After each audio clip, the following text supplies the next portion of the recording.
Realmente é só pressão mesmo, tipo, meu batimento tá meio alto. Depois eu dou uma olhada.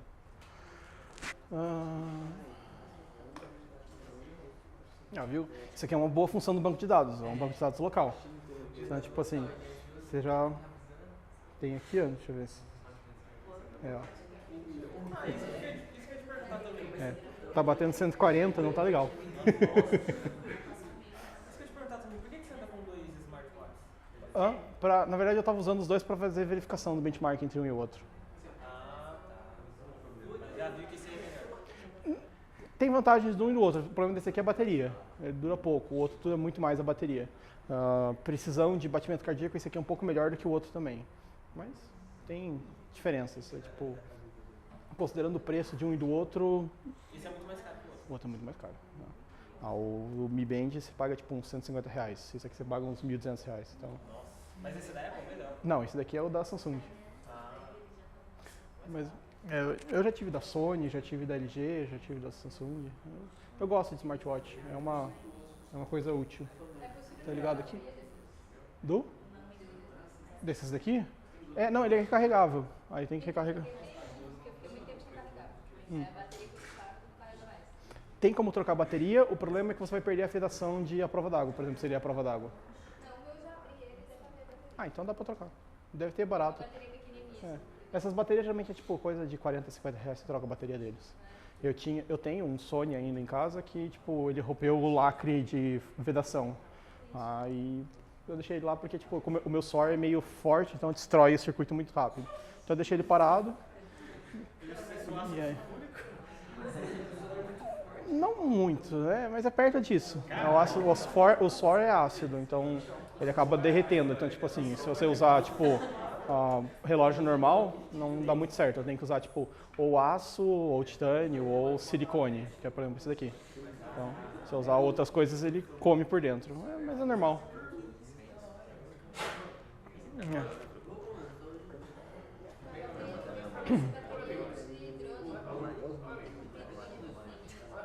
Tem. Depende do modelo. Qualquer coisa pra gente dar uma olhada nele e ver se tem. É fácil de trocar a bateria disso. Então vamos lá. Deixa eu só voltar aqui um slide.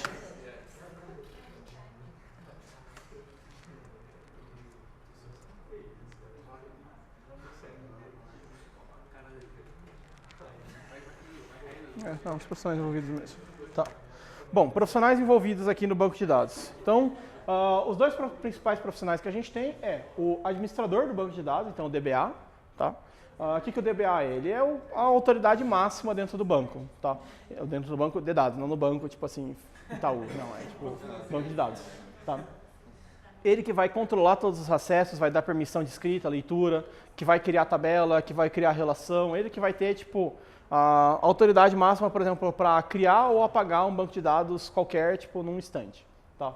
Aí depois, embaixo do DBA, a gente tem o projetista de banco de dados, tá? O que o projetista vai fazer? O projetista ele vai tentar encontrar dentro do banco de dados as relações, os metadados, as meta-relações, dividir em mais tabelas, em menos tabelas, tentar otimizar o banco de dados de alguma forma. Então, geralmente, o que vai acontecer? Vai ter o programador lá que vai chegar e vai dizer, olha, vamos dizer, tipo, Mercado Livre. Todo mundo trabalhando no Mercado Livre e aí eu quero que o meu usuário tenha um tempo de busca pequeno. Não sei se vocês se lembram, antigamente o Google mostrava, essa busca foi realizada em tantos milissegundos. Tá? Então, eu quero que esse tempo seja o menor possível, mas vamos dizer, o tempo normal está sendo 600 milissegundos e o usuário dá um lagzinho para ele. Eu quero que esse tempo caia para baixo de 100 milissegundos. Como que você vai fazer isso? Eu preciso que você faça isso. Quem que vai fazer?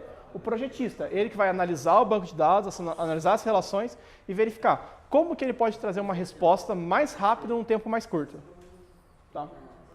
Então, mas você precisa entender bastante de hardware, né? Tem que entender bastante de banco.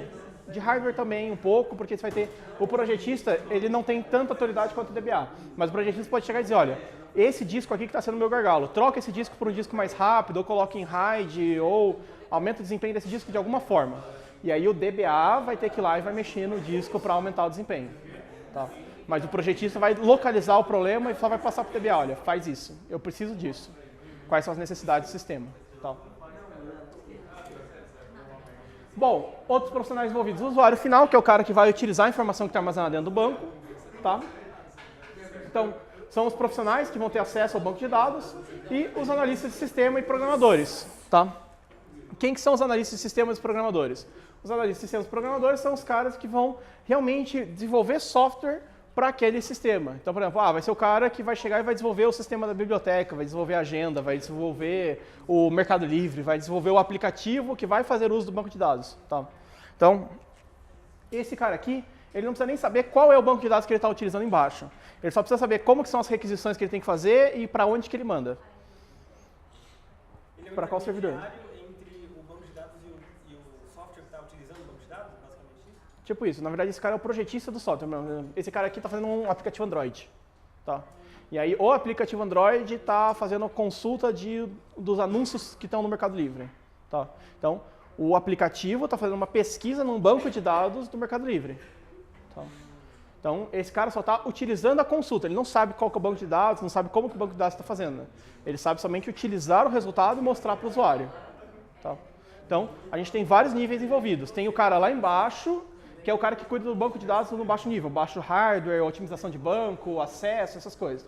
O cara intermediário que vai projetar as relações, projetar o metadados, projetar como que vai ser, que relação vai estar armazenada e assim por diante. Aí depois, o cara que está utilizando essas relações para construir o aplicativo, para o aplicativo fazer consulta, fazer busca, fazer inserção, remoção, essas coisas. E por fim, o usuário que vai usar o aplicativo, que não está nem aí, que nem sabe que existe um banco de dados, só está usando e quer saber, tipo, cadê o vídeo do YouTube. Tá. Entendi. Então é um cara programador normal. É um programador. É um programador. É um programador. Não precisa ter grande experiência com o banco de dados.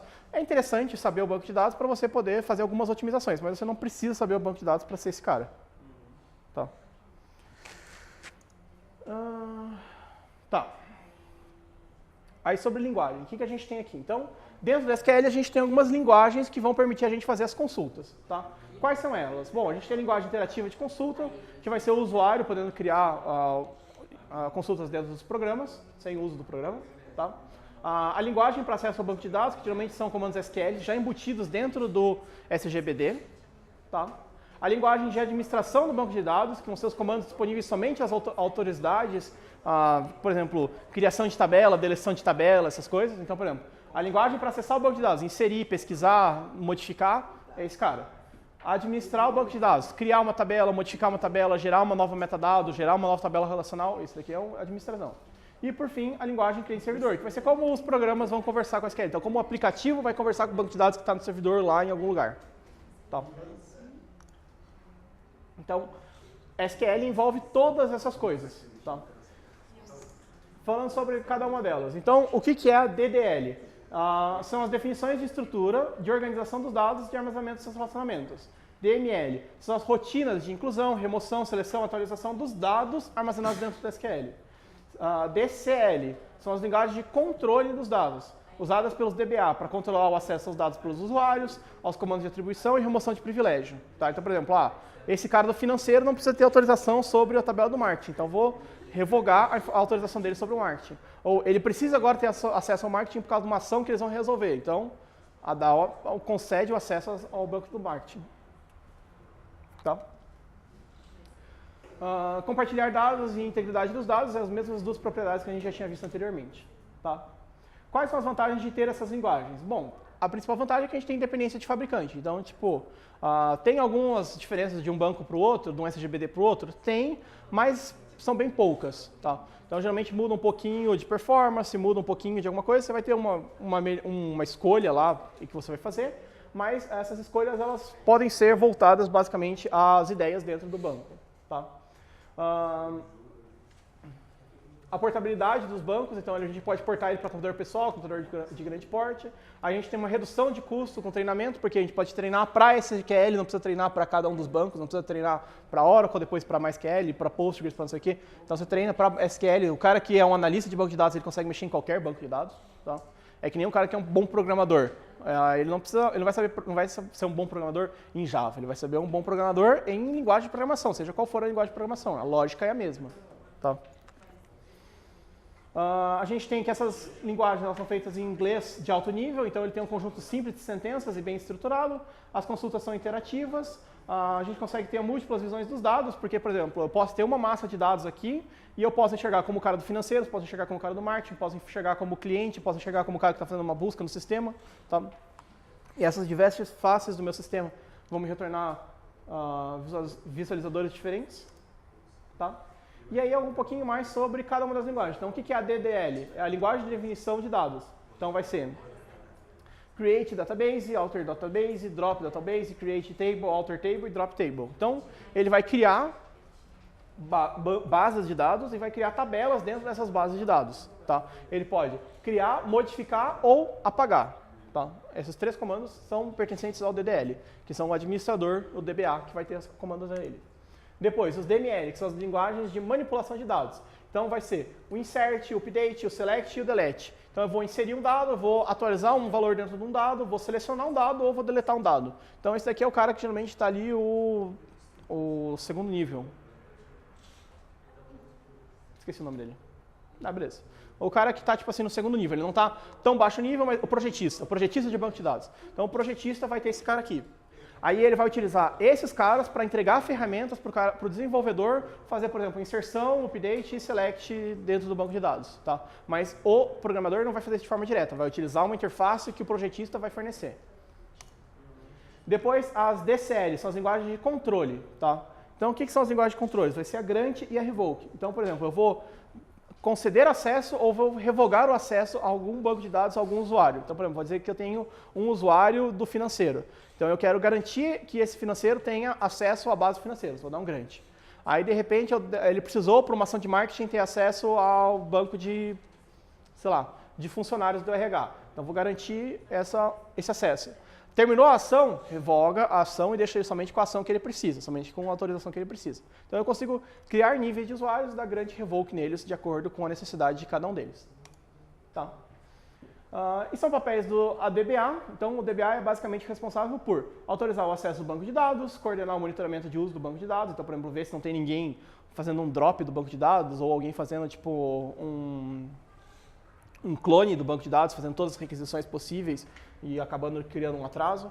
Coordenar e monitorar o uso do banco de dados, administrar a aquisição de recursos de softwares e hardware conforme a necessidade. Então, tipo, preciso de mais máquina, preciso de uma máquina com mais processador, preciso de uma máquina com mais hub, preciso de uma máquina com mais disco, preciso de um novo controlador de RAID. O que eu preciso? Então, esse cara que também vai ter, é função dele ver isso. Resolver questões relacionadas à segurança. Então, por exemplo, alguém invadiu meu banco de dados, meus dados vazaram. O que eu faço? É o DBA que é responsável por ele. Hoje, na verdade, a gente já tem uma outra função, que é um cara, tipo, um gerente de proteção dos dados.